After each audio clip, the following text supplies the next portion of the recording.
नमस्कार किसान एवं पशुपालक भाइयों, स्वागत है आपका हमारी खेती हमारे पशु यूट्यूब चैनल पर। किसान साथियों, इस समय हम आपसे मौसम की जानकारी साझा करते हैं। किस प्रकार का मौसम आगे रह सकता है और फिलहाल मौसम क्या चल रहा है। किसान साथियों, जैसा कि आप पहले से भी सुनते आ रहे हो कि ये WD आते हैं, पश्चिमी विक्षोभ आते हैं और चक्रवाती हवाएं आती हैं। लेकिन मेरे बहुत से किसान भाइयों को इस बात का एहसास नहीं होगा कि इस बार जो ये चक्रवात सक्रिय हो रहा है, ये WD जो आ रहा है, ये कहाँ से आ रहा है और किस प्रकार से ये सक्रिय हो रहा है। इसके बारे में मैं थोड़ी सी जानकारी आपसे साझा करना चाहता हूँ। सबसे पहले किसान साथियों, उत्तरी भारत के मैदानी क्षेत्रों में उत्तरी भारत के मैदानी क्षेत्रों में आज कम वायु दबाव का क्षेत्र बना हुआ है। कम वायु का दबाव का क्षेत्र बनने से आपके यानी उत्तरी भारत के क्षेत्रीय जो मैदानी क्षेत्र हैं, इनमें या तो तेज हवाएं चलने की संभावना हो जाएगी या फिर बादल छाएंगे। यानी कि बादल छाने और तेज हवा चलने की संभावना बढ़ जाती है। ये संभावना 24 से 48 घंटे के अंदर होती है। 24 से 48 घंटे पहले कम वायु दबाव हो जाता है, उसके बाद में वहाँ पर बादल छाने शुरू हो जाते हैं या फिर तेज़ हवाएं चलनी शुरू हो जाती हैं। और जब हवाएं चलती हैं तो अपने साथ बादल लेकर आती हैं और लगभग लगभग जहाँ जहाँ कम वायु दबाव का क्षेत्र बना होता है वहाँ पर बादल छा जाते हैं। तो इस प्रकार से अभी हमारा उत्तरी भारत का जो मैदानी क्षेत्र है, जिसमें हरियाणा, पंजाब, पश्चिमी उत्तर प्रदेश, NCR दिल्ली, पश्चिमी राजस्थान, इनमें इस समय कम वायु दबाव का क्षेत्र बना हुआ है। आज और दिनों की अपेक्षा एक चुभने वाली सी उमस हमें देखने को मिल रही है। हवा की गति बहुत ही कम है आज, अपेक्षाकृत हर दिनों से आज कुछ कम लग रही है मेरे को कि भाई हवा की गति अच्छी नहीं है। ये कम वायु दबाव का ही प्रभाव होता है कि उमस बढ़ जाती है, हवा नहीं चलती, चलती है तो वो बेअसर होती है, उसका कोई असर नहीं होता है। आमतौर पर जब कोई बादल या बारिश आती है तो हम पश्चिम बंगाल की खाड़ी से उठने वाले चक्रवात को देखते हैं कि भाई पश्चिम बंगाल की खाड़ी से एक चक्रवात उठ के और वो बिहार, उत्तर प्रदेश, फिर हरियाणा, पंजाब, राजस्थान, इस प्रकार से चक्कर लगाता है, ऐसे घूमता है।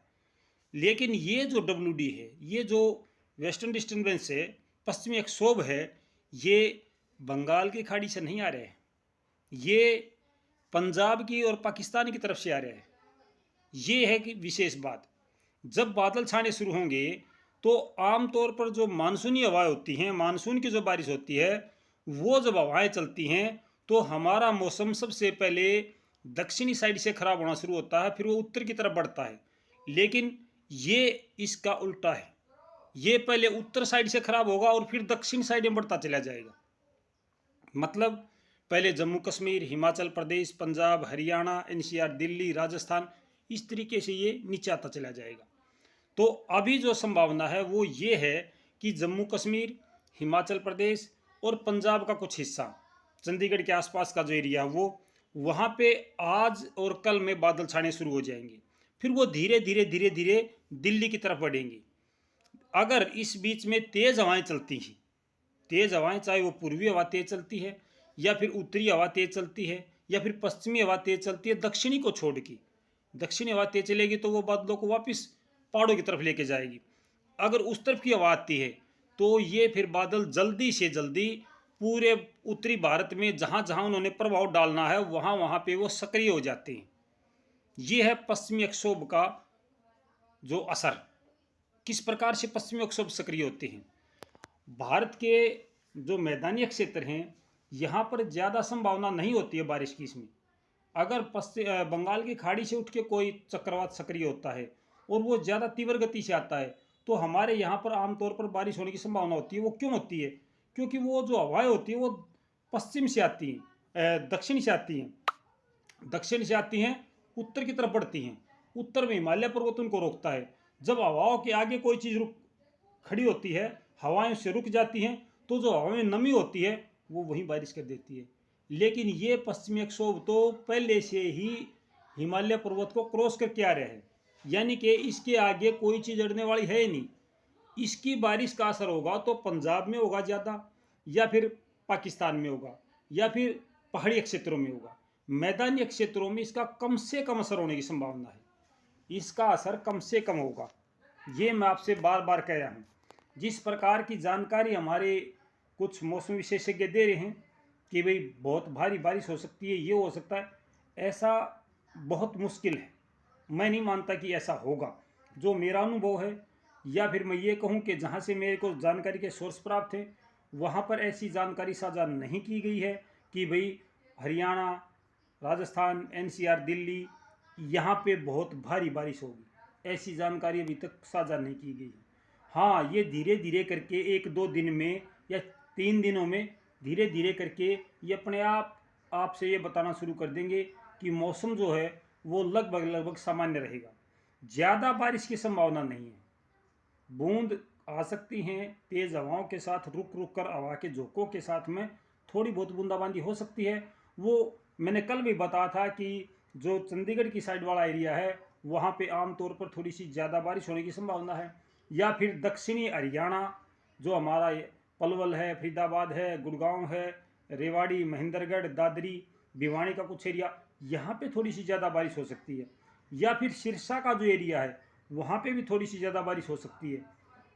बाकी जो जगह है, जींद, कैथल, रोहतक, झज्जर, यहाँ पे इतनी ज़्यादा, हिसार का भी कुछ एरिया है जिसमें इतनी ज़्यादा बारिश की संभावना नहीं है किसान साथियों। बहुत कम बारिश की संभावना है यहाँ पे। बूंदाबांदी हो सकती है, बादल छा सकते हैं। और बादल छाने का भी मैंने कल आपसे बताया था कि जल्द से जल्द बादल छाने की शुरुआत हो सकती है। तो वो जो बादल छाने की शुरुआत हुई है वो चंडीगढ़ की तरफ से हो चुकी है।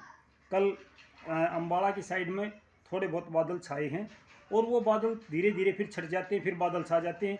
ऐसी प्रक्रिया चलती है।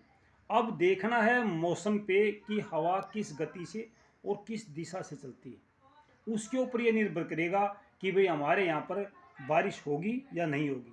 अगर ठंडी हवा चलती है और तेज़ हवा चलती है तो निश्चित तौर पर हमारे यहाँ पर पर्याप्त बारिश हो सकती है। लेकिन अगर हवा में नमी नहीं है और वो तेज़ गति से चल रही है तो भी बारिश नहीं होगी। और अगर नमी है और हवा में गति नहीं है तो भी हमारे यहाँ बारिश नहीं होगी। दोनों ही हालत जब इकट्ठे होते हैं, दोनों सिचुएशन इक्वल होती हैं, तभी बारिश होती है। तो मेरे किसान भाइयों, फिक्र करने की ज़रूरत नहीं है। कोई ज़रूरत नहीं है किसी भाई को दिक्कत उठाने की। ये जो WD वाले हैं या कोई और जानकार हैं, बहुत से भाई हैं जिन्होंने बारिश दिखाई है 70 mm, 100 mm, और 20 तारीख तक मौसम ख़राब दिखाया है। चिंता ना करो, किसी के हाथ में नहीं है। यूट्यूबर नहीं मौसम बदल सकता, कोई भी ना, कोई मौसम की जानकारी देने वाला मौसम बदल सकता। मौसम बदलना तो ऊपर वाले के हाथ में है, वो बदल सकता है। तो हम जैसे क्या कर सकते हैं? कुछ नहीं। मेरे किसान भाइयों, अपने कार्य पर ध्यान दो। गेहूं की बिजाई का काम सुचारू रूप से अभी चला हुआ है, मेरे किसान भाई कर रहे हैं। लगातार कंटिन्यू करते रहो। साथ के साथ अपनी फसल कटाई बढ़ाई का काम है, उस पर फोकस रखो। जब भी मौसम ख़राब होगा आपको स्वयं नज़र आएगा कि हाँ मौसम ख़राब हो रहा है, तो आप उसके अनुसार, अपनी भौगोलिक परिस्थितियों के अनुसार आपकी फसल की कटाई का काम या बिजाई का काम रोक सकती हैं। तो ये जानकारी थी मेरे पास किसान साथियों कि यहाँ पे कम निम्न दबाव का, कम वायु दबाव का क्षेत्र बना हुआ है, और 24 से 48 घंटों में यहाँ पर बादल छाने की संभावना बढ़ी हुई है। 24 से 48 घंटों में उत्तरी भारत के मैदानी क्षेत्रों में बादल छाने की संभावना बढ़ गई है। हवा चलेगी, तेज़ हवा चलेंगी, लेकिन वो 48 घंटों के अंदर चलेंगी। 24 से 48 घंटों का समय उसका अभी नहीं है। तो देखते हैं कैसा मौसम रहता है किसान साथियों। शाम को लाइव प्रोग्राम में फिर जुड़ेंगे आपसे, और मौसम भाव, मंडी भाव की जानकारी साझा करेंगे। तब तक नमस्कार, जय हिंद।